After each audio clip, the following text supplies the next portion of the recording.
right, I think we're going to go ahead and get started. Let me take my mask off so y'all can hear me. Thank you so much for joining us today. My name is Ollie Jennings, and I would like to welcome you to the Fayetteville Public Library. I would also like to welcome our viewers who are watching through live stream. Before we get started, I want to do a special shout out and thank you to Pearl's Books. They are in the back selling copies of You Are What You Click.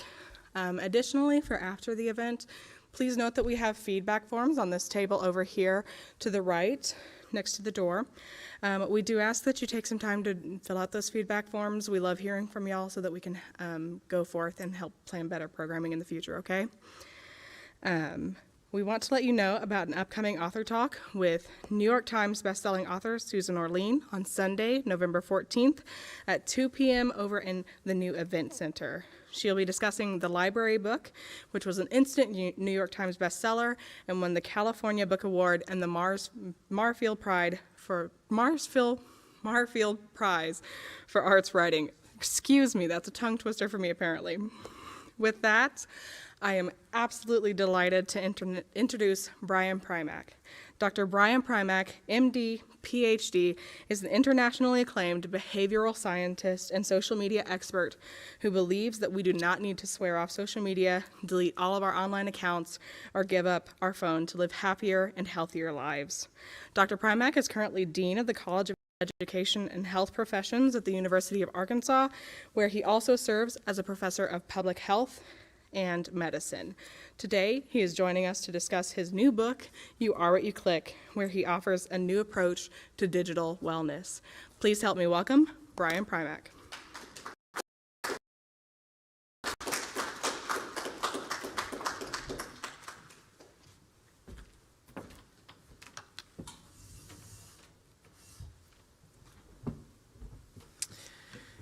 Well, thank you so much, Ollie. That was very, very kind. And thanks to the library in general. Bryant is doing the sound. I appreciate that. It's just so great to have such a super library. We moved here about 2.5 years ago, and the library has truly been a highlight. I also really appreciate that Daniel is in the back representing Pearl's Books. It's great to have a local bookseller. That was my one request to the folks who were setting this up. And so, yeah, with that, I'm happy to just start telling you a little bit about the book. As my daughter reminded me in the car, it is November is Write a Book Month. So I just made it. I made it by a day. It's October 31st. So I'm glad to be here just to tell you a little bit about this book, and maybe that'll encourage you to write your own book. I also, by the way, want to say hello to everybody who's listening through live stream. I think it's wonderful that the library went to the effort to put that together. So why You Are What You Click? Well, it should be somewhat obvious, but I'll go ahead and put it into words a little bit anyway. As a researcher and as a physician, is the biggest double-edged sword of our generation. And what I mean by a double-edged sword is that it can absolutely catalyze connection, warmth, generosity. I mean, we've all had very positive experiences that we couldn't have otherwise through digital and social media. But at the same time, we are seeing epidemic levels of depression and anxiety and even loneliness, and much of this is being tied to social media. And I'm not just talking about correlational studies, I'm talking about much more advanced studies. So we somehow need to figure out how we can balance these challenges with all of the benefits and the positives. And that's where I saw there being somewhat of a lack, because with many other things where we need to balance, we've got guidelines. You know, food is one of those examples, which is why the title sort of riffs off, You Are What You Eat. Food is something that we need to have in balance. It's very easy to overindulge. It's very easy to forget about certain guidelines, but then we always have in the back of our head things like the food pyramid. So what I set out to do was to sort of create a little bit of a pyramid for social media. Now, obviously, it doesn't have to be a pyramid. It could be a square, right? It could be a circle. But in this case, I did think that a pyramid kind of worked. With our pyramid, what do we need it to be? Well, we need it to be simple, right? We can't have like a laundry list of 126 things that you need to do with regard to social media. We need it to be personalized also, though. We can't have it be just about one particular platform or one thing that you should do, because everybody's very different. Some people don't really ever want to use social media. Some people want to use it all the time and have to use it all the time for their work. So we need something that's a little bit more general. And the other reason that we need something general is because things are going to change. I mean, a few years ago, there was no such thing as TikTok. A few years before that, there was no such thing as Twitter. And so in a few years even, people are going to have a totally new lingo. You may know this, that Facebook is now talking about having a totally new name, Meta. Like, there could be a metaverse, right? And literally that word will roll off your tongue and will be created and put into a verb and all of these things, like we talk about Googling and Twittering and, tweeting, and, that just didn't even exist before. So that is where the 3 levels of the pyramid that I propose are about being selective, being positive, and being creative. So what I'm going to do is just read a couple of sections and then take any questions that folks have. So what I want to do is start off by by reading a section from the beginning of the book, which is called More Powerful Than Advertising. It's chapter 4 in the book, and the idea behind this chapter is that social media, reasons why, when it comes to things like advertising, they certainly can be powerful. But why is it that social media can be even more powerful in terms of our emotions, both in the positive and the negative? Okay. Comparison has always been a thing. It's hardwired into our brains. Psychologists have found across numerous studies that we don't just think about how we are doing in general. We tend to frame everything in terms of how we're doing compared to everybody else. We all know how this plays out. We drive into work and somebody has a fancier car. We walk into class and someone has more expensive designer jeans. We walk into someone's house and they have a Ming vase, and we don't. The biblical command, "Thou shalt not covet," is there for a reason. It's deeply human to covet, and we do it all the time. Social comparison is also deeply ingrained in other animals. For example, chimpanzees will happily accept just about any reward in any amount, grapes are a favorite, for doing various tasks in experiments. But chimps watch each other. And if one starts to get more grapes than the others for doing the same tasks, the maligned chimps will get upset, act out, and refuse to keep participating. Animals also factor in how popular their peers are when they behave. In a 2017 French study, baboons were given a task to do on a computer monitor. On the monitor, a bunch of L-shaped images would appear, but among them was one T-shaped image. The baboons were taught that if they touched the T-shaped icon, they'd get a reward. When a baboon saw that a more popular baboon was doing the task correctly, they tended to try harder at the task. However, if a less popular colleague was doing the task correctly, that didn't influence the baboons. In fact, it often made them less likely to try to do the task correctly. And it's not just primates. Even guppies, yes, the fish, compare themselves to other guppies. Male guppies try to mate with the females who are being more aggressively courted by other males. Often the male guppy will step up his game if he's more colorful than his competitors. In other words, the male guppy is always thinking and acting based on how they compare to others. Even though social comparison has been around for eons, social media may be bringing our coveting to new heights.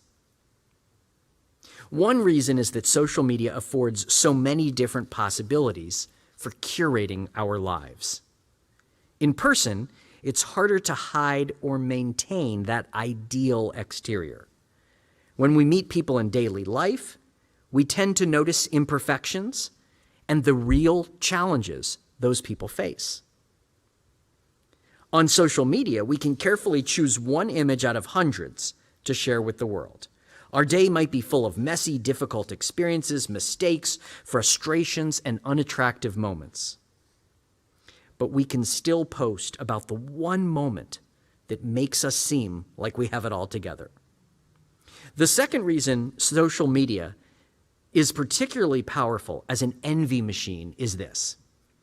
We are observing real people, the ones we are hardwired to compare ourselves to. So like baboons and guppies, we tend to compare ourselves to those who are more like us in terms of background, experience, demographic characteristics, and other attributes. So when I think about my financial situation, I don't compare myself to Bill Gates or Warren Buffett. Instead, I instinctively compare myself to other academics like myself.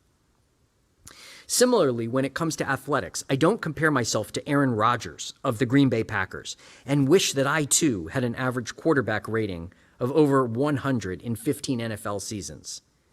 Instead, I'm instinctively more likely to be envious of a friend's better 5K time or a work colleague's regular exercise routine.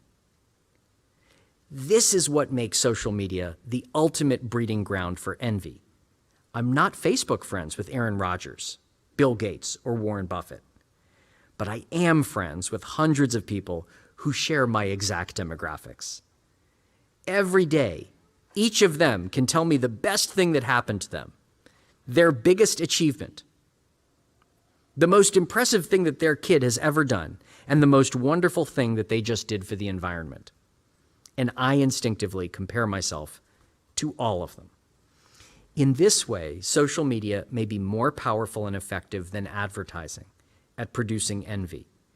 And advertising is extremely powerful. One of its main functions is to make us feel like we're not good enough unless we purchase a given car, computer, or brand of detergent. Worldwide advertising spending is now over $500 billion. That's more than the gross domestic product of over 180 countries. Companies wouldn't invest this amount of cash if ads didn't work extremely well.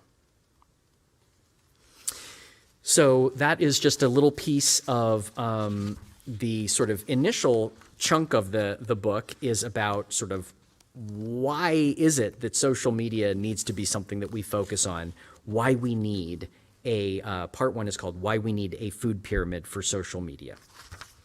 Okay, the second section is called Be Selective. It is the bottom layer of the social media pyramid. And I am going to read a section from chapter 13, which is called Select People You Know Well.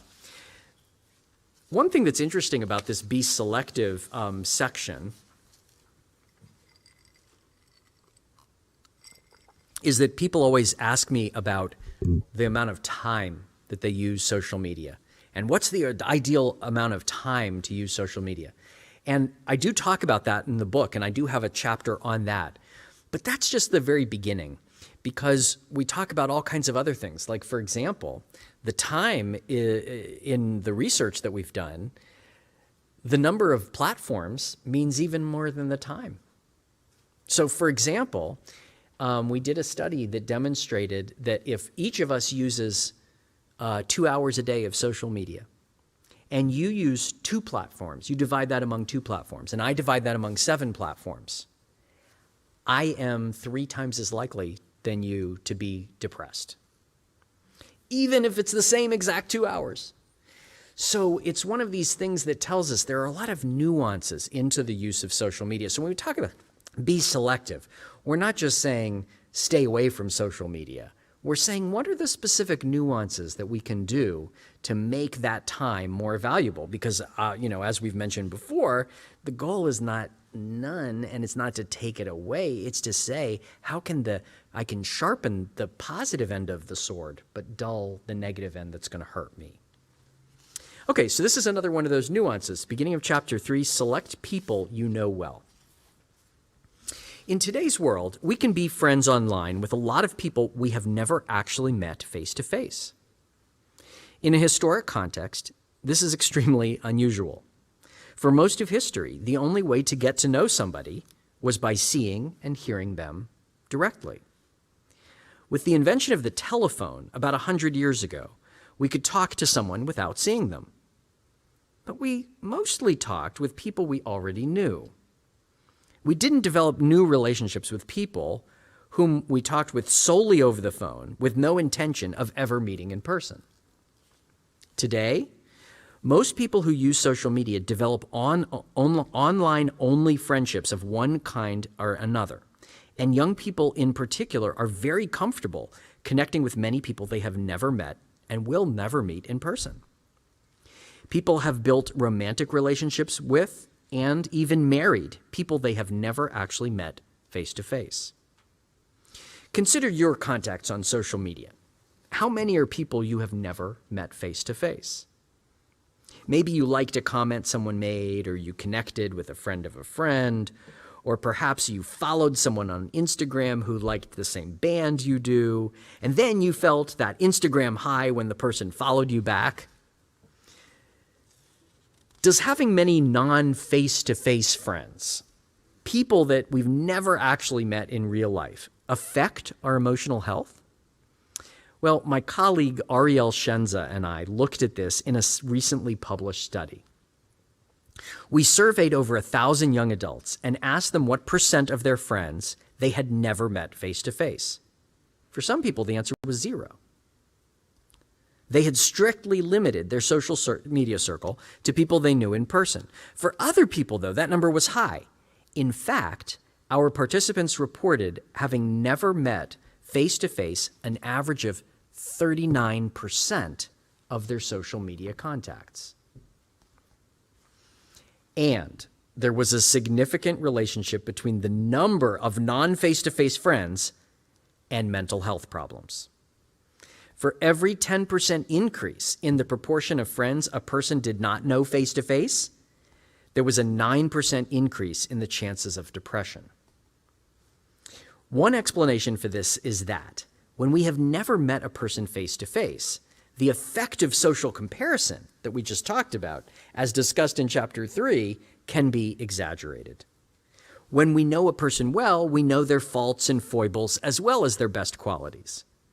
When that person posts a tremendously happy picture of their family, we know from personal experience that their family life is complex and not always rosy.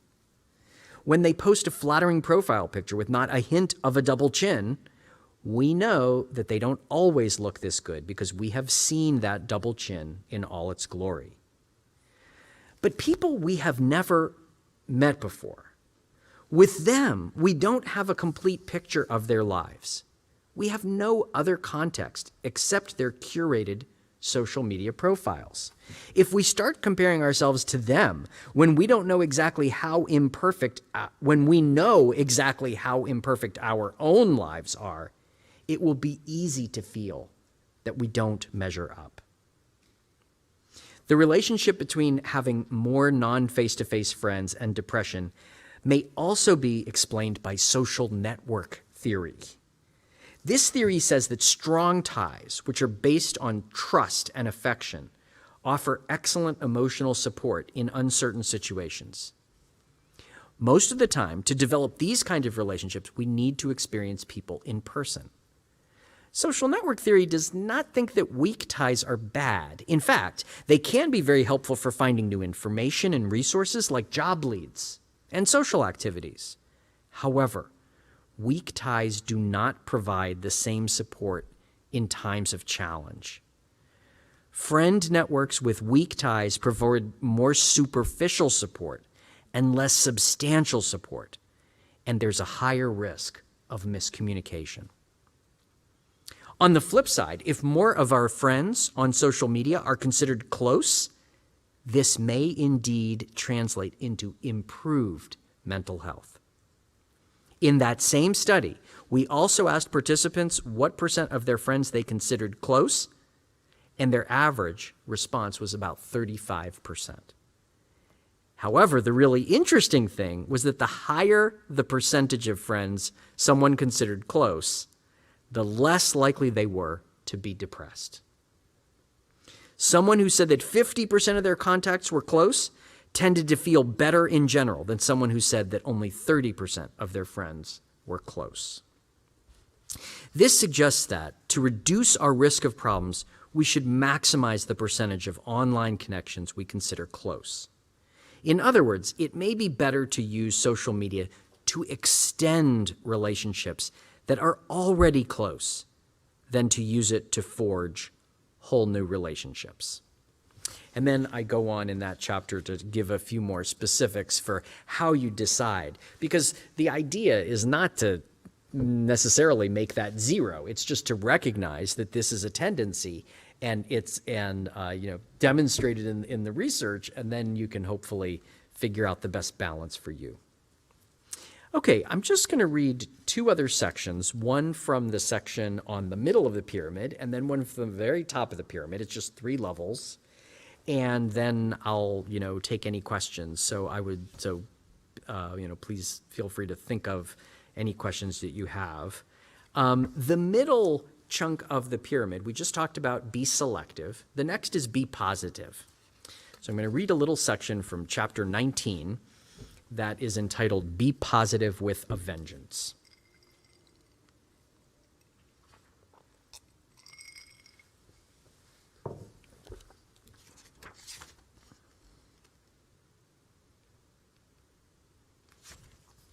Okay.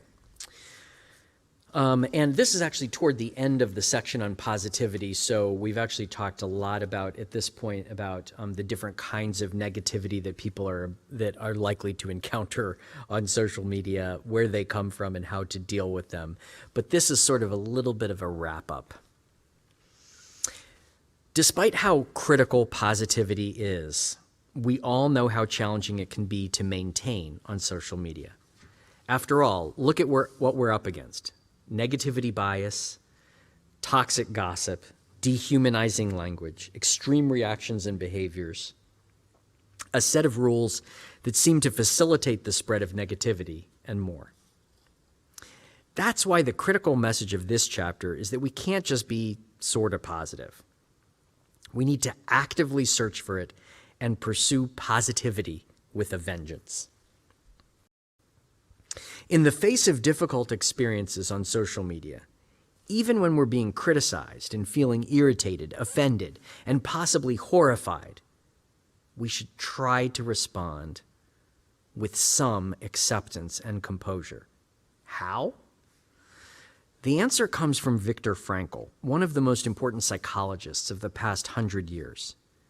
Frankel was a Holocaust survivor who watched while his friends and family were killed and tortured in concentration camps. Yet remarkably, he focused on the small acts of light and kindness that he saw. He noticed that one person who was starving to death would often give his last crust of bread to another person who was also starving to death. He was amazed by the fact that these enslaved people exercised their ultimate freedom in the way they responded to the situation. They refused to devolve into animosity and selfishness. Frankel's ideas can be summarized in the quotation for which he's best known. Quote, "The last of human freedoms is to choose one's response to any situation," unquote. If those in the worst possible conditions can choose to find good in such darkness, we can learn to seek out the good in our everyday lives. We can do it with our work, our relationships, and on social media. This doesn't mean that we compromise our values and that we never respond in a negative way to anything. It just means that we focus on positivity. Another quotation when considering how to actively pursue the positive on social media comes from a fictional character, Katya Content, in Amor Towell's Rules of Civility.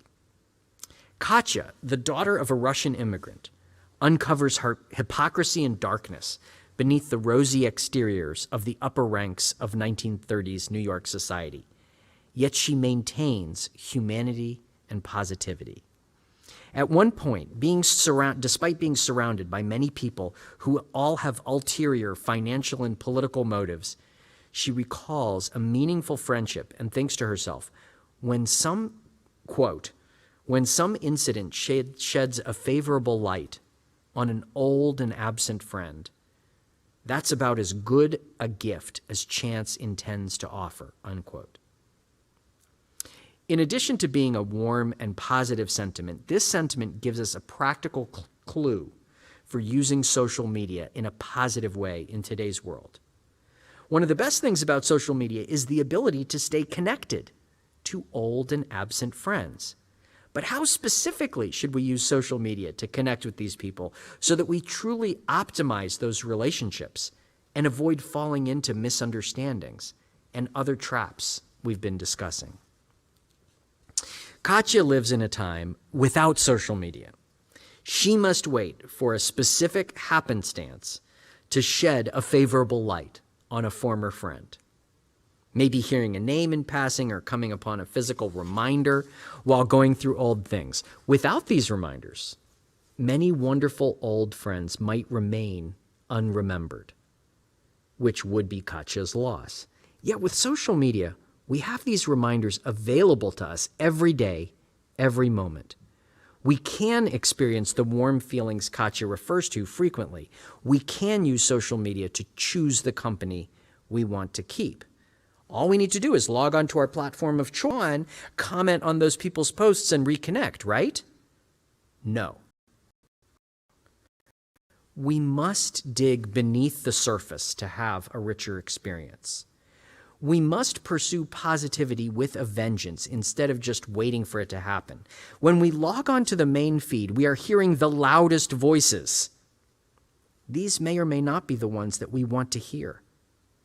We are also getting fed the voices selected by the platform. Voices selected to be the most fulfilling for the platform, their finances, and not for us.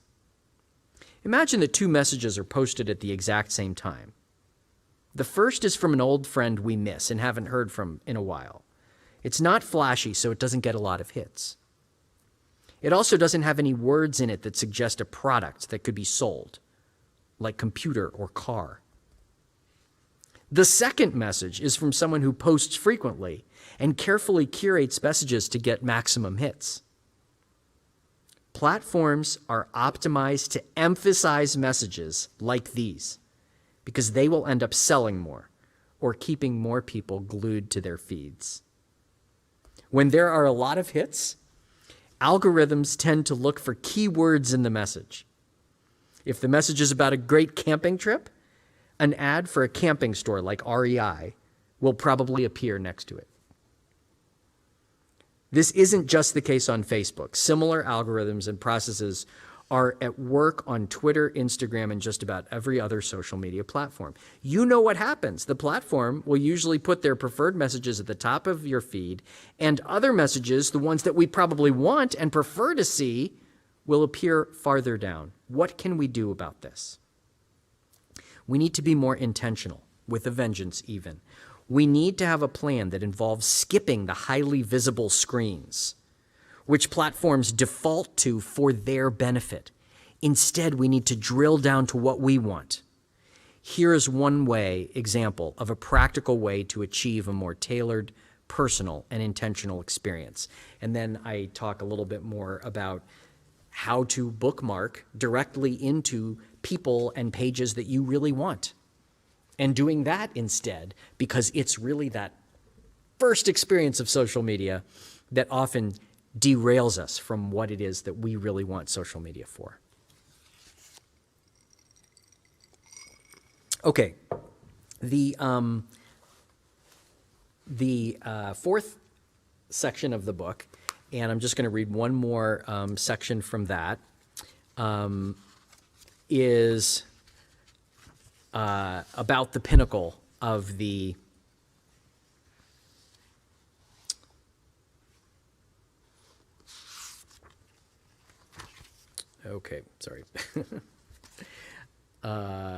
is about the pinnacle of the pyramid. So remember, the base of the pyramid is be selective.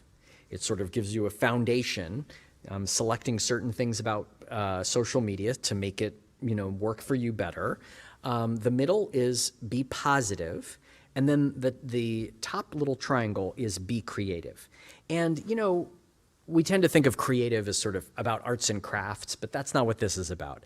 This is about being more aware of ways that you can be more of a creator rather than a consumer when it comes to digital and social media. So one example is the first 5 chapters of that section are all about how you can tailor social media use to your unique personality.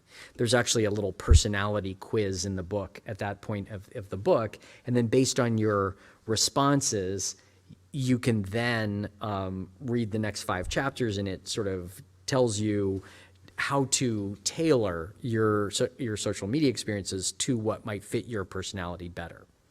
But I'm going to instead read a chapter that is called Become an Alert Wizard, and it is about one of the biggest things that affects our lives, whether we realize it or not, when it comes to social media, and sort of expands a little bit of information there.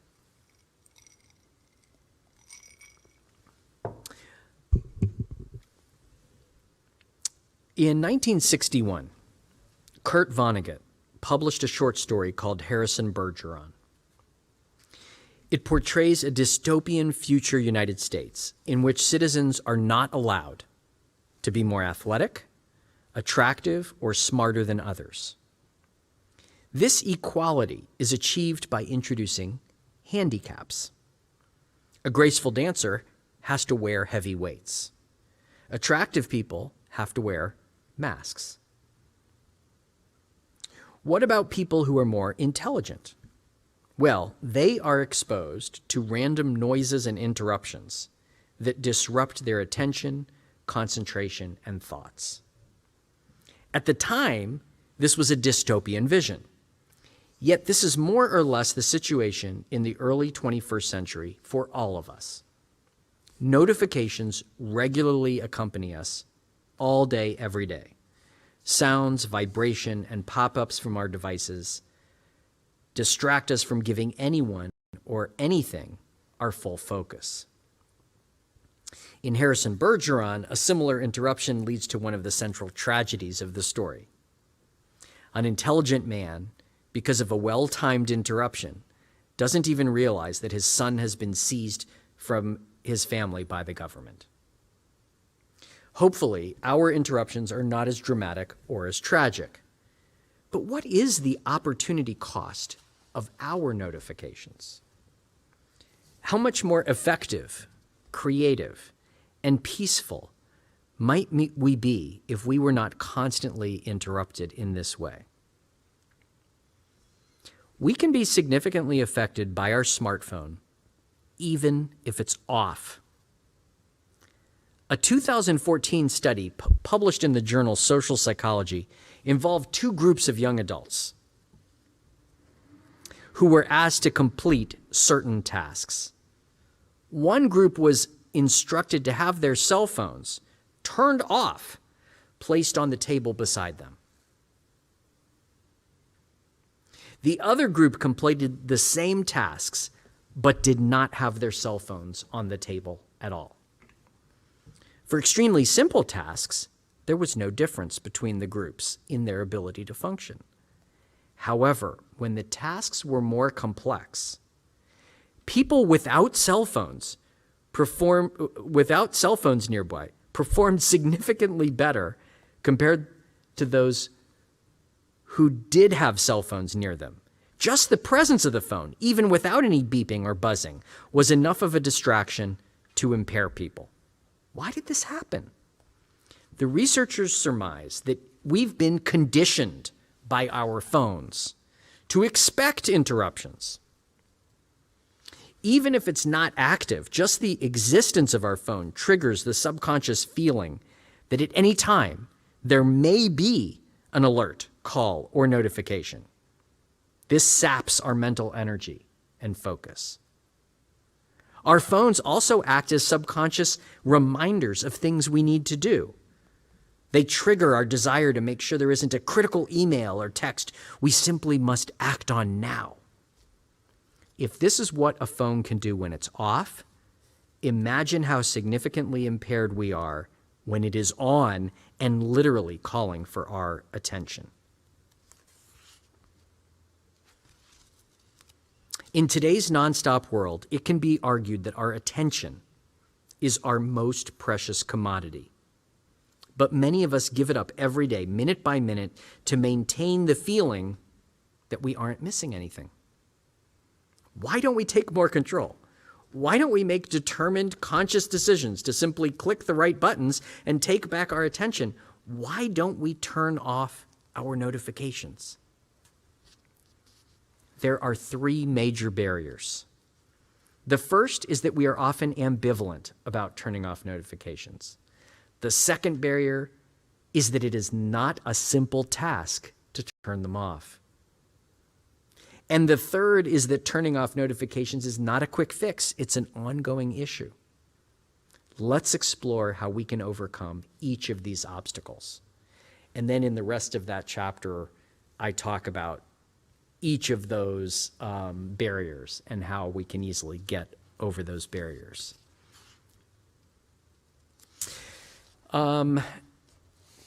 And that is the last section that I'd like to read. I'll just say that there is a fifth section, so there's 5 sections to the book. The first one is focuses on why we need a food pyramid for social media. And then the sections 2, 3, and 4 focus on be selective, be positive, and be creative. And then the last section, part 5, is called How to Live Now. And it is sort of taking all those things and going the next level. There's a chapter about work. There's a chapter about family and parenting. There's a chapter about social media use in older people. There's a chapter about holidays and consumerism. There's a chapter about vulnerability. And then there's a chapter about even integrating mindfulness into social media use. And with that, I really appreciate everybody's attention, and I'm happy to take any questions. So I'll just open. What is your feedback so far on the book that you found most surprising to you? Any feedback from readers, from social media users commenting on your book, or the New York Times reviewers? What's most surprising that you have found? Yeah, I guess one thing that I've been sort of surprised at is that there's been relatively little pushback because it is quite critical of a lot of the corporations that are profiting off of social media use in certain areas, and not just because I want to be critical, but because that's what we've found in our studies. And so as a researcher, I need to be honest about what we've found.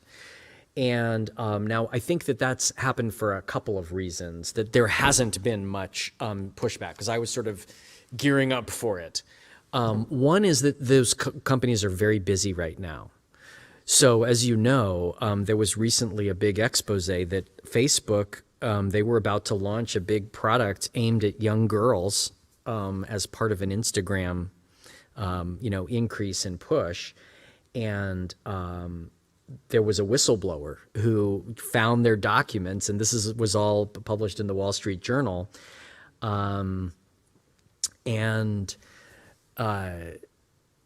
And it really did create a big stir, enough that Facebook decided to postpone its launch of this.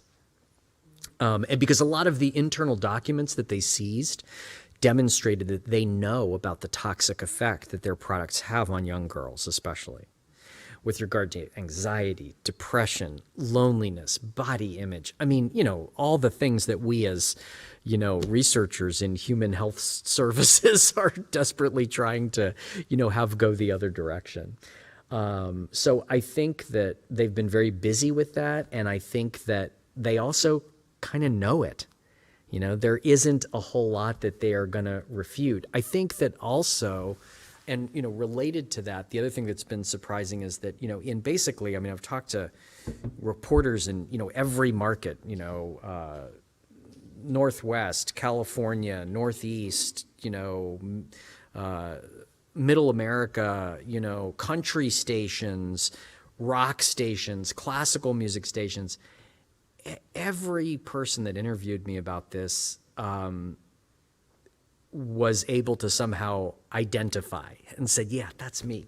Yeah, I have those problems, no matter who they were.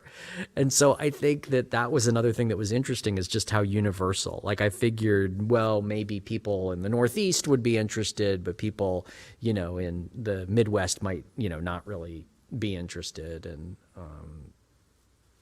so one example. Thank you for the question. Yes. I have a question. The question is, do you have plans for an adolescent version of this book? Because I've noticed there's been a trend, like Michelle Obama's book Becoming. There's the adult version, and then there's the adolescent version. It's the 7 Habits of Highly Effective People. There's the 7 Habits for Highly Effective Teens. And it's our young people that I feel like need maybe some guidance on how to use social media more responsibly. Yeah. So that is a great question. And I think, it's worth a little bit of an explanation. The research that I did that really underlay most of this book and what's in it was among young adults, 18 through 30-year-olds. And so I very specifically steered away from making big generalizations about these critical ages that you're talking about. Because, people on average, when do they start using social media? Well, 9, 10, 11. Right? So that's a critical period of time, right? From 9 to 17 developmentally. Developmental psychologists will tell you that, there's like 5 different stages in there. And so I think what you're talking about is really critical. And I think it's very important that I am transparent that is not what I really studied when I, wrote this. And that's why it focuses on young adults. Now, I think that some of the, I talk about in the family chapter, in the parenting chapter, I talk about how a lot of the things that we have here, and I believe that probably the pyramid would be the same. So like, for example, in Stephen Covey's 7 Habits of Highly, there's a version for teens that his son did, Sean Covey, but there's also a version for little kids. And it's told in a little story of these 7 friends, and each of them has an experience, the 7 little animal friends, and each has an experience that refers to one of the habits.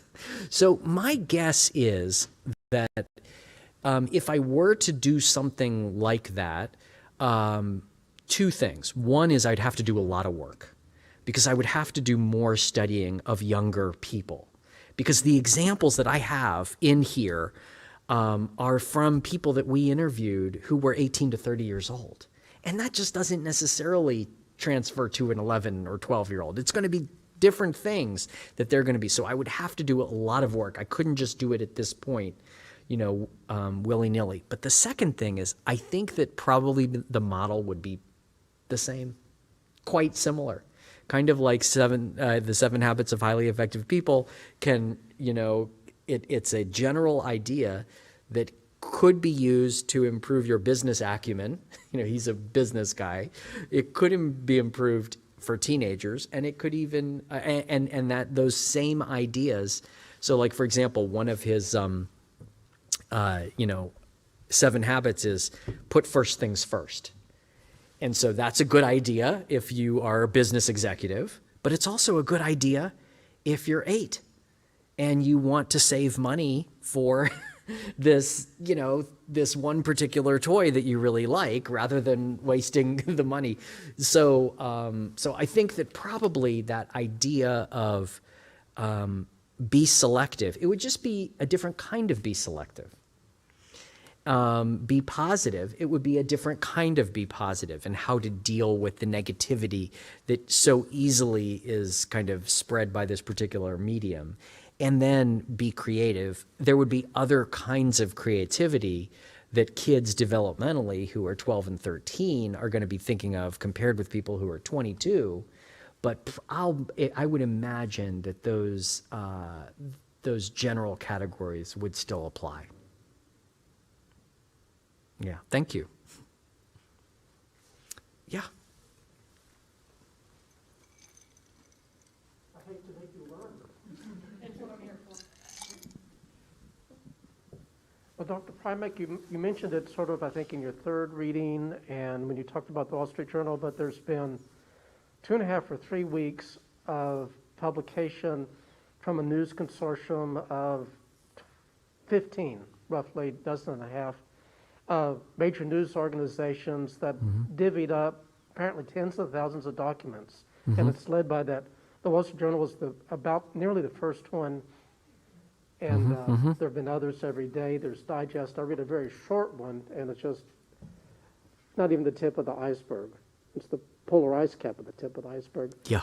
But I'm just wondering how they match up with your book. It sounds like they probably fall in line from your third section, that it's about what you expected, but how does the reality of how they were thinking, how they were these managers and strategizers, algorithm makers, how does that mesh with you, or would you be redoing anything, or does it just emphasize where you were? Yeah, it matches basically, and I'll tell you, you're absolutely right that this is the tip of the tip of the iceberg.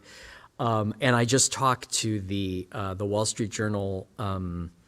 One of there were 3 authors on that major article, and I talked to the lead author last week, and they're working on something else that is going to be very big, and it could be even bigger, and it's coming out soon. So keep looking, because there is a lot to be, still discovered, and pretty much this was one of her biggest questions to me. Is she said, well, here's a comment from inside this. Is that surprising to you? And every single thing was that's not surprising to me. In fact, let me read you from chapter 11. And then she said, how about this? Well, that's not surprising. And let me read to you from chapter 29. And she, so I'm not sure, you never know when I talked to her for over an hour. And, so I very well may be cited in the article. I have no idea. You never know with these kind of things. They can, sound very interested and not. They can, but and it's funny because always in those situations too, there's a concern in, anyone who's done a lot of work that has had press related to it has also been burned, in the sense that like you say something and it's taken out of context or something. But this is just so important, and I considered what she's doing just so that I'm willing to take that risk. And so I just talked to her and just said what I thought for a while. So that'll be interesting to follow. Yeah, but thank you for the comment.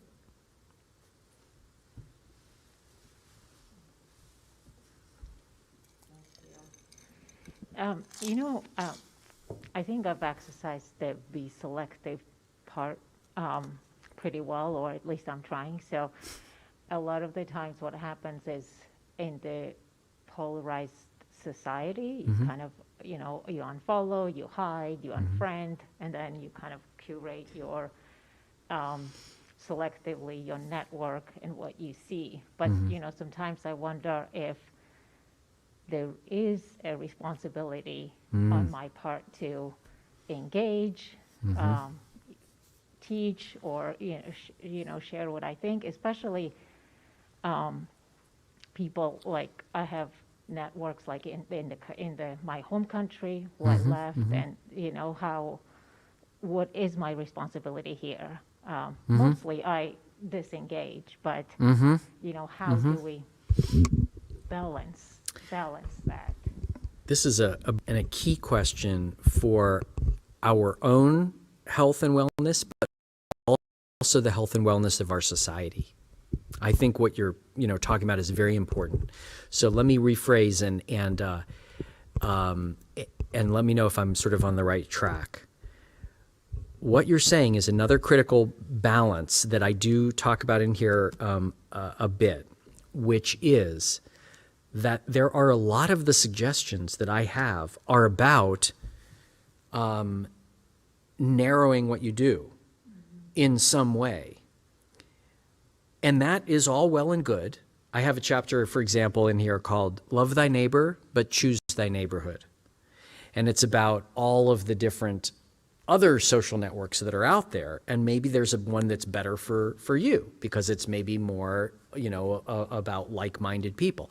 However, the risk of that is of creating echo chambers, and this is a negative for society, because one of the big challenges in today's society is that we aren't listening to each other, and we aren't trying to understand each other better.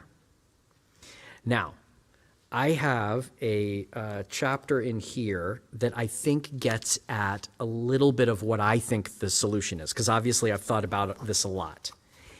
And that is that the answer is going to be different for every single one of us. For some of us, our mental health is going to be so important and so harmed by those interactions that we should just do what you have done and say, you know what, most of the time I disengage. But there are people with other kinds of personalities, and then there's always a balance where we might say there are times when I want to do X, Y, and Z. I'm not going to go as far as D, E, and F, but I'm going to do X, Y, and Z so that I am aware of these other ideas that are different from mine. So the chapter is in the Be Positive section. There is a chapter 16 is called Find Your Negativity Threshold. And basically the idea is that some people are going to make the decision that, I actually talk about in that section how negativity is so easy to not only find but also create on social media that almost any time we say anything, we are going to offend somebody. Even if all you're doing is putting a cute picture of your puppy on there, somebody might say, oh, that looks like that looks like a puppy mill puppy. Or it'll remind them of their puppy that just died. When you're just taking a picture of like that beautiful, burger, and oh, look at the artistry of this wonderful place at Nomads, somebody will say factory farming, and and that's true.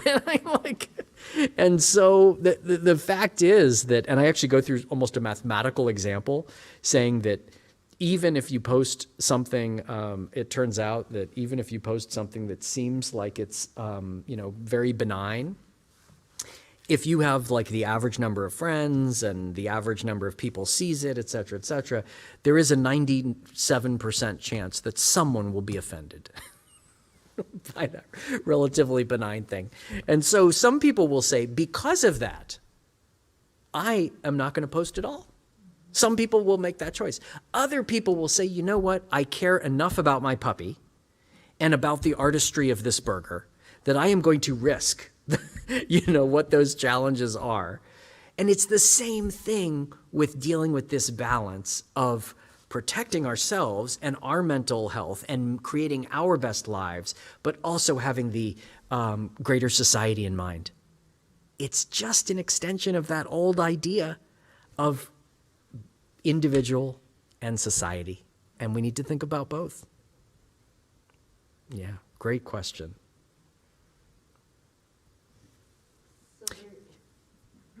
Hi. So I don't know, this is not really a question maybe, but I have my husband who is not on one single platform of social media, and I'm only on Facebook and Instagram, but that's only because I need to learn information about what's happening in the city. Like, we don't have newspapers, we're new to the area, you know, we don't meet our neighbors in like the town square and like get together, so there's no other way for me to find out things for my kids and things for school and book clubs and cooking and all the things. So my husband is not on anything, and he looks at me and thinks, like, you're on it again, like you're constantly on it. I'm like, I don't know what else to do. There's no way to get away from it. So, Yeah. like I said, I don't think this is actually a question, but I don't really know how to deal with him when he thinks I'm just on it for nothing. Yeah. I'm actually doing Yeah. something for it. I don't know. Well, no, I totally understand what you're saying, and maybe some of these ideas will help. You're absolutely right that this is the version of the town square, right? We just can't be in the town square like we used to be. It's kind of like, and if you disengage completely, you know, like sometimes I say, you know, some people will choose to disengage, but if you do disengage completely, there are ways in which you are just shooting yourself in the foot. Because, you know, an analogy related to this is about 20 years ago, the online dating phenomenon. So before online dating, obviously people met each other somehow, right? They met each other through family, or they met each other in public places, or they met each other as being set up, or a friend of a friend, et cetera, et cetera. And then all of a sudden came online dating. And a lot of people said, oh, I would never do that. But the fact is that all those other things started to kind of go away. You know, people didn't really meet there weren't as many socials in public. You know, there weren't as many young professional groups for people to meet in. And so if you made that choice to just sort of blanketly say, I'm not going to do this, you end up shooting yourself in the foot. And then all of a sudden, a lot of people were finding great partners, you know, through online dating, even though it felt somehow awkward or artificial. And so now we have a world where it feels somewhat awkward and artificial, but it is the marketplace, right? That's why Facebook now calls it the Facebook marketplace, you know? And, you know, the metaverse is going to be like, is this a universe where we kind of have this other universe? And this is, you know, popularized in all kinds of science fiction books like Ready Player One, where there's the oasis, where it sort of becomes the real world where everybody lives, this offline world.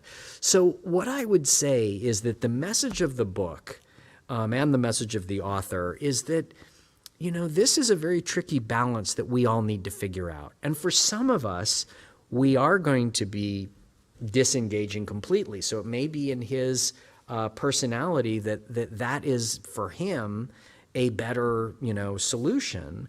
But for you, you're recognizing what a lot of those benefits are, and you are doing that for the family, just like, you know, 100 years ago, somebody would have to go to the market every day and get, you know, buy sweet potatoes and buy other things and see what postings there were, you know, at the post office, and that, you know, that's why it was the post office.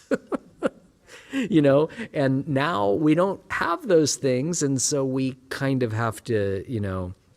So I would point you in particular to those chapters about personality, because I'll bet you and he would take the personality test and you would say, oh gosh, no wonder I, you know, am more inclined to have this as my balance and you're more inclined to have this as your balance.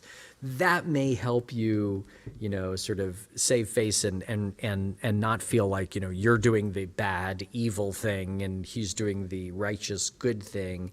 And instead, you just have different, ways of interacting with this, phenomenon, that there's no easy way. And it's a, and again, you can always come back to like how I started, double-edged sword. Guess what? There's a positive edge to that sword as well. I think I saw a couple hands. Yeah. Yeah. But you pretty much, I guess I think I'm Thank you, Ollie. Okay, had you pretty much completed this book before the pandemic? And this is just a conjecture question, but do you think we would have come out, and we're not through with it, of the pandemic as well as we did if it had not been? Because I've been trying to imagine going through this pandemic without social media. Would you like to say something about that? Yeah, absolutely. So it was actually a very interesting process because I had the book, I had already had it sold to the publisher before the pandemic. However, a lot of the writing and revising process happened exactly during the pandemic. In fact, it was supposed to come out in May, and it ended up coming out in September, sorry, because of the pandemic. And there was going to be a whole, like, I had a whole book tour, and which obviously I didn't do. This is, and I'm doing much smaller local events like this because of the pandemic. So it was very, very interesting. And for that reason, there's actually a lot in here about the pandemic specifically. And there's not like one chapter. That was one thing that they said is, well, should we have like one chapter about COVID-19? And I was like, no, it's got to be everywhere, So there's a little bit here and a little bit here, a little bit about what some of the positives and challenges are. Because like you're saying, and I guess what I would say is that COVID-19 accentuated both ends of the double-edged sword. If anything, I think these ideas are more important than ever because COVID-19 catalyzed our move to digital and our move to remote. I mean, we were already going that direction, right? Right before COVID, we were much more, there was a lot more remote going on. People were on Zoom more, they were on Teams more. Now, not to the extent that all of a sudden it ramped up during COVID. I mean, it was a tremendous catalyst. So probably what would have been happening over 20 years happened over 1.5 years. Probably over the next 20 years, you all would have learned Zoom, you all would have learned Teams, you all would have, gone to, oh, you know what, our organization doesn't do this round of, we do it remotely. I mean, all those things probably would have happened over 10 to 20 years. Instead, they happened in 1.5 years. So what ended up happening was we saw accentuated both ends of the double-edged sword. In terms of the positive becoming more positive, it's exactly what you said.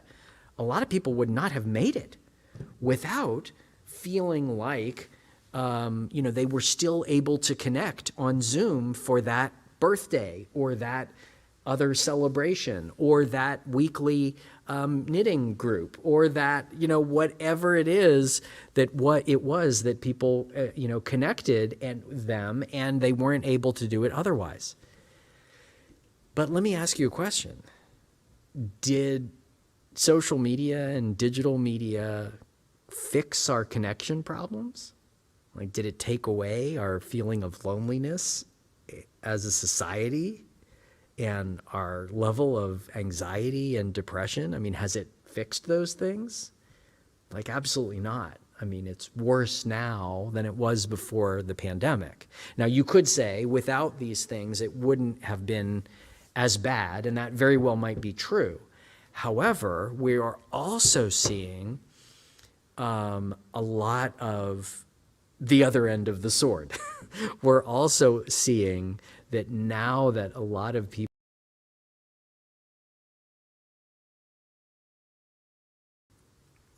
social and digital media, that it is bringing, a lot of the challenges in our lives in full relief as well.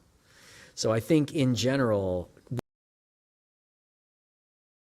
And COVID demonstrated that this double-edged sword is getting even more powerful on both sides.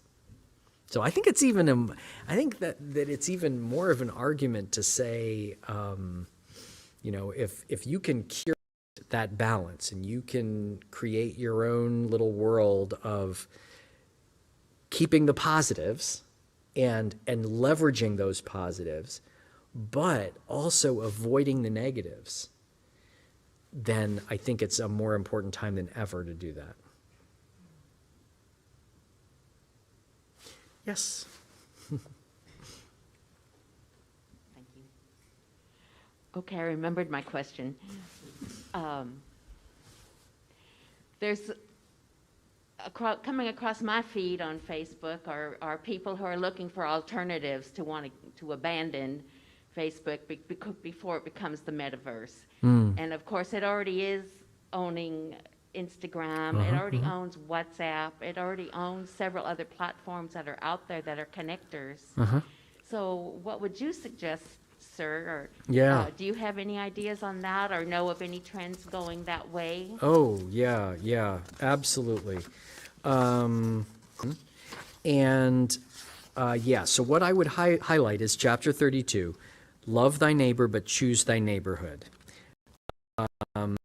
Let me actually I don't even remember exactly how I frame this, but let me just read a little bit of the beginning. The top 10 or so social networking platforms account for about 95% of all social media activity. Yet there are hundreds, if not thousands, of social media platforms. This means that the vast majority of people focus on a small proportion of the options out there. One reason for this focus on a few top sites is that those sites represent big businesses that have the vast majority of marketing dollars. Despite challenges and downturns, they can continue to keep themselves relevant. But sites like Care2, a social activism and green living social network platform, often can't keep up. Has anyone heard of Care2? No. It's actually sort of Care squared, but it's like Care2. So you can look that up, and you can also just sort of look at, you can Google, other social or list of social media sites, and you find, I know that list, and I think they have 200 or 300 on there of the most major ones. People also flock to the top sites because of personal referrals. If your real life friends start sending you Instagram links, you're more likely to join Instagram, perpetuating the cycle of the growth of the largest networks. Another reason is the bigger is better mentality. Even if someone is not referred by a friend, if they are thinking of seeking out new contacts or digging up old ones, they'll likely consider a site like Facebook or Instagram to be the most promising. Especially because social media is about connections and exposure, it's understandable that most people will choose communities that have the highest traffic.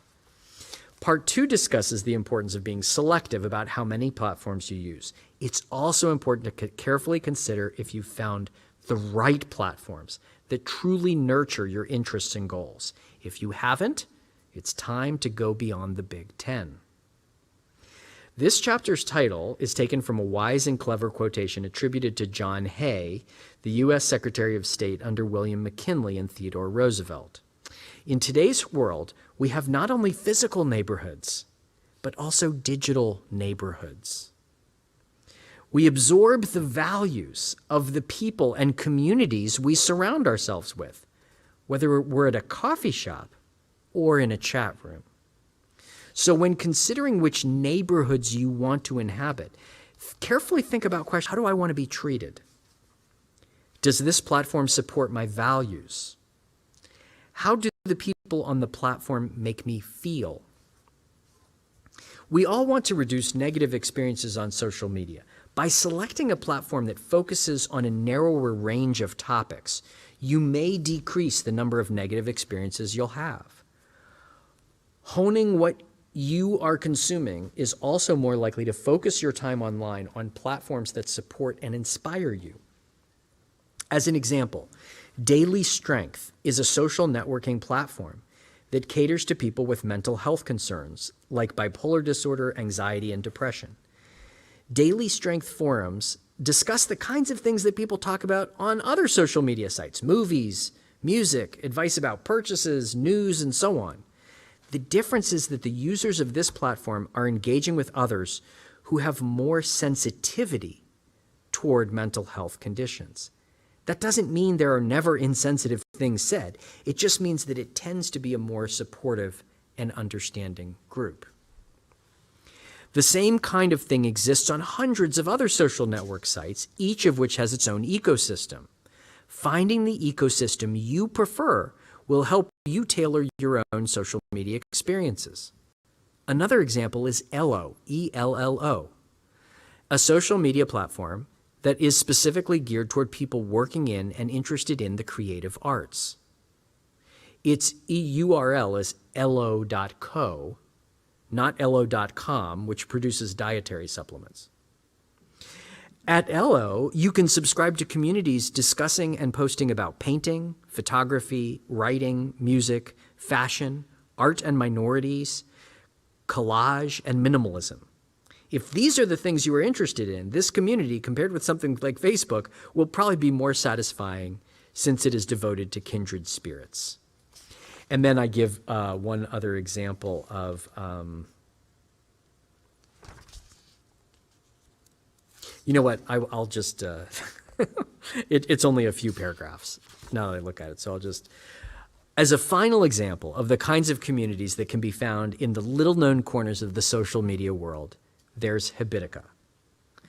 It's an open source project that works somewhat like a role-playing game like Dungeons and Dragons. You create a character for whom you can buy armor, weapons, and potions.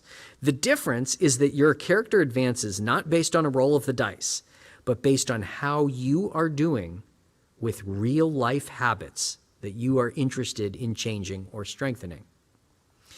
To begin, you make a list of habits that you want to do every day, like do 30 minutes of yoga or eat at least 25 grams of fiber. You can also keep your to-do list of chores, errands, and projects on this platform. Then as you check things off you do successfully, you get points that translate into more value for your character, including more experience points, better health, and treasure. But beware, because if you don't do the things you are aiming to, your character might lose health and go down a level. As with all social media, there's a social component whereby your character can, there's a tavern chat social forum. You can also join specific groups interested in things such as getting organized, finance, health and fitness, and advocacy and causes. You can also set up a habit challenge for others to join, and you can join other people in habit challenges and fight monsters together, which you do by improving your habits. It's like battling virtual monsters by dealing with your metaphorical monsters. It's also a great example of using social media to help us with things we care about and foster personal growth. So yes, there's a lot more to social media than the top 10 sites. Do some digging, and I think you'll find something off the beaten path that might fit you better than the most popular stuff.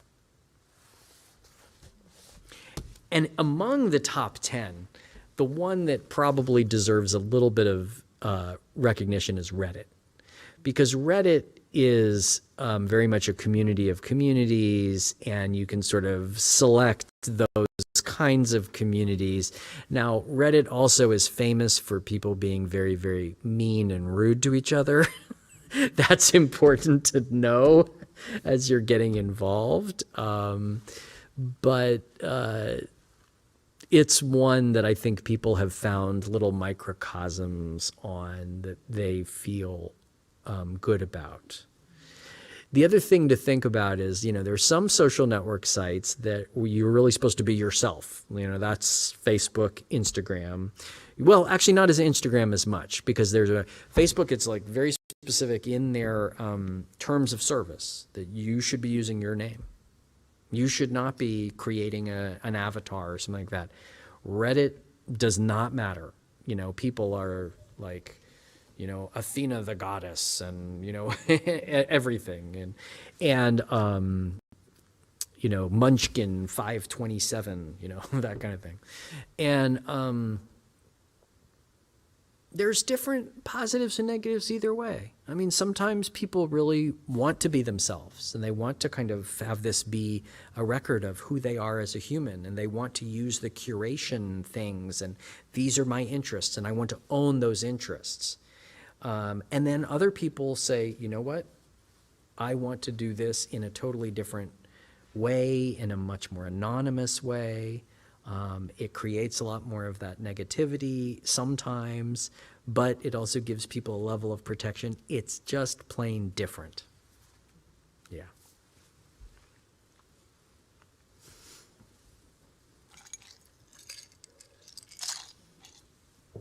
For me, that leads to the other extreme, to the appeal of the universal, the biggest sites, and asking you about their future because they're about to get regulated in one way or another, either internationally or nationally. There's a nice appeal to Facebook as opposed to going down a special interest, because I have a set of friends from grade school, and I have a few college friends I have from different career paths I've taken that I connect to that I would not have otherwise. That's just really warming, and it helped during the pandemic because otherwise the pandemic would have been more isolated than it really was. And Twitter, I don't do Instagram, but Twitter seems to be more about ideas. And I didn't really, have been unable to describe the difference between them until really you're talking the last hour. But I see, as I'm choosing to, reasoned political discussions on Twitter that I don't see on Facebook and elsewhere. That is its value to me, but I wouldn't get them in a smaller form. I might get them in a smaller form, but seeing the universality, seeing who the friends of friends are. I see Kate's husband all the time on Twitter, and that's sort of fun. Yeah, absolutely. So very well put. What I would say is it really underscores the fact that there is no right answer in my mind about the platform. You could absolutely embrace one of the top 10, whether it is Facebook, Instagram, like you're saying, Twitter, Reddit, or look off the beaten path. I think that, to me, whichever one you pick, selective, positive, creative, how can I, first step, whether it's Facebook and I'm myself, how can I look at all the options there and not just kind of take everything as it goes, but be very selective about exactly how and when and where I use it and who I interact with and what the reasons are that I use to interact with it. You could do that same process with Reddit. It's going to be a different set of answers. But you can say, this is what I'm going to engage with, this is what I'm not. I'm going to be selective. I'm going to select the things that I really, care about the most. Then be positive. So how am I going to, then lead to the most positivity, whether it's people I really know on Facebook or whether it's in one of these other platforms? And then how do I take it to the next level with creativity? How do I do the things that really match my personality? How do I do the things that make me more of a creator and less of the, the consumer? Sometimes you're the windshield, sometimes you're the bug, right? So how can I be a little bit more? That's really what that be creative is about. I have a chapter called Program or Be Programmed that is all about how I actually, recommend to people before, giving their kids digital technology and things like that to actually learn how to program them so that they know, and I'm not talking about just like, how to use the platform. I'm like how to actually kind of create a platform. I mean, it's a little extreme, right? But the idea is that once you know some HTML and some CSS and, that kind of thing, all of a sudden, you don't take this at face value anymore. You've seen behind the curtain. And so that's something that they did to try to make this appear more XYZ. You don't just take it at face value. So whichever direction you go, selective, positive, creative, that's one of the biggest reasons that I wanted this. And it was harder, to be honest. I mean, it would have been, really easy instead. And it would have been, I think easier to sell too if I said, like, oh, look, the plan just join this and this and this, do 60 minutes of this and 40 minutes of this, and this is my plan. You know, like one of those diet books that says, like, everyone must do this. The truth is, different people should do different things based on their lives and personalities, preferences. Yes? Okay, this is me again. Okay, since this has such an impact on adolescent mental well-being, are there any movements in public schools like kindergarten through 12th grade to help teachers, help kids become more responsible users of social media? Because it's not just the parents, it's the village to, help kids and to make them productive members of society. And so would this fit in any school curriculums? I mean, could educators have workshops or maybe be taught how to help kids become better users of social media? Yeah, absolutely. I mean, as usually happens in the K through 12 world, though, we're not as quick as the industries, right? Already when what's happening in schools is there's a lot more emphasis on how people can use various technologies that can be bought and sold to integrate them into your work. There's a little bit less in terms of, I think, what you're saying would be more valuable for young people, which is really more almost social media literacy. Because that doesn't make anybody any money. If Google comes in and says, oh, I'm going to sell you Google Classroom, and I'm going to use lots of tools, somebody's making money. So that's going to happen sooner than people learning, kind of important ways of protecting themselves. That being said, I have a chapter in here called Social Media Literacy, and it's in the section about creativity. Because part of creativity, in my mind, is that it's not just, and a lot of people say, oh, I'm social media literate. I understand how to get to Facebook and how to use it. What do you mean? Well, not necessarily. True media literacy sort of goes let me see if I can find one little section. So it's chapter 27, Develop Social Media Literacy, page 162.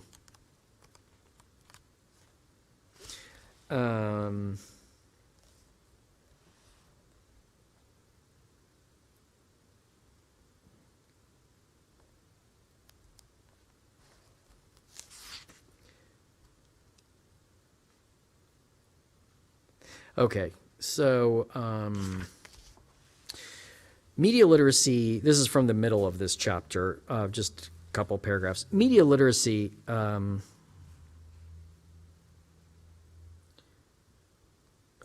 developing media literacy may help us be less affected by marketing. For instance, do you know why the colors red and yellow are used in many logos and advertisements for food and drink? It is because experiments have shown that humans connect yellow and red with hunger and thirst. Media literacy is about gathering information and increasing our awareness so that we can critically assess the marketing we see. For example, McDonald's ads often focus on happy children. And indeed, McDonald's has been the largest distributor of toys in the world via its Happy Meal. But its food has also been a contributor to the epidemic of childhood obesity. Similarly, fast food chains often emphasize happy employees, but in truth, how happy are people in these low-wage jobs where an employee might take months to earn what the CEO makes in an hour? Thinking about these things and noticing the irony between what ads promise and the reality might make us less likely to purchase that company's product. One way that media literacy works is by bringing the subconscious into the conscious. One Harvard professor suggested that as much as 95% of advertising works subconsciously. Consider the Amazon logo. You've probably seen it thousands of times. But have you ever noticed that the arrow connects the A and the Z in the word Amazon, which represents how the company has everything from A to Z? You probably noticed that the arrow doubles as a smile. But did you ever consider why that specific font was chosen? Or why all the letters are lowercase and sans serif? All of these things were carefully decided to maximize its impact on you. Media literacy has become prominent in educational circles. It's now recommended in school curricula to help kids learn about language arts and social studies. It's suggested by the American Academy of Pediatrics to help kids be less affected by advertisements for things like smoking, vaping, and alcohol use.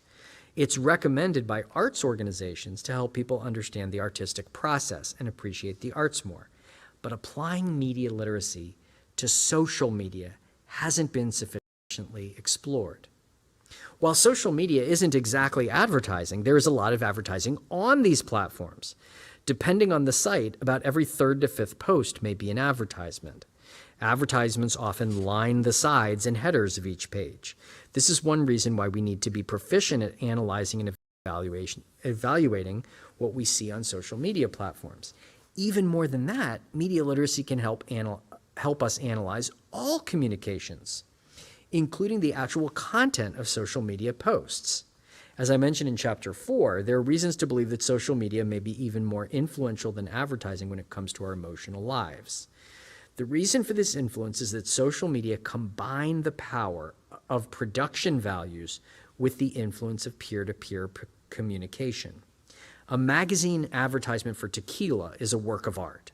It's carefully crafted image that involved an army of executives, psychologists, graphic designers, photographers, and models, not to mention huge amounts of cash. But even if the advertisement will just begin to link this tequila with concepts like fun, camaraderie, and social acceptance, we still recognize that the ad does not represent reality. We realize that the positive image was made to sell a product.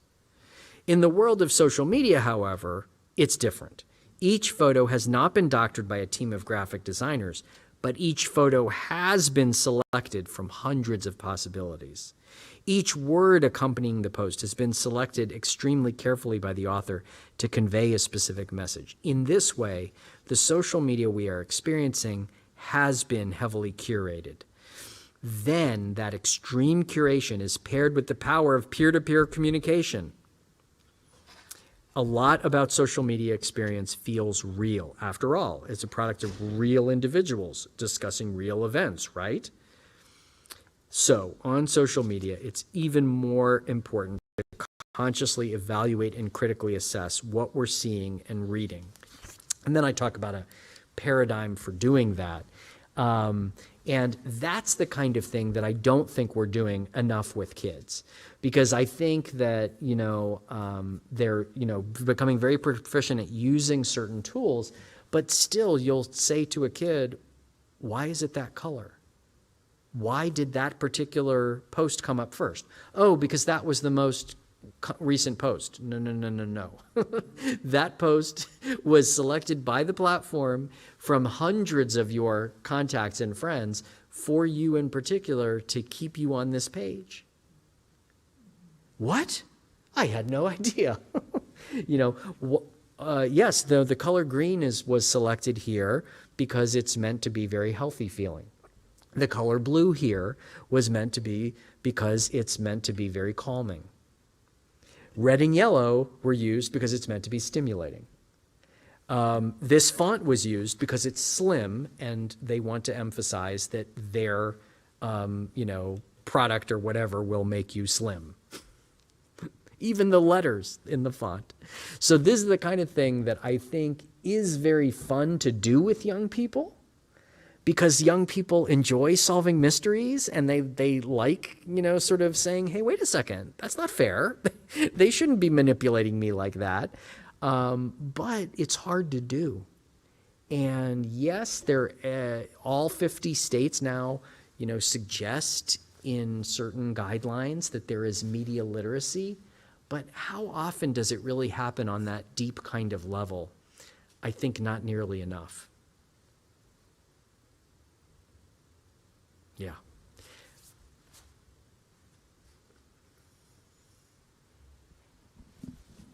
You're just sparking my brain.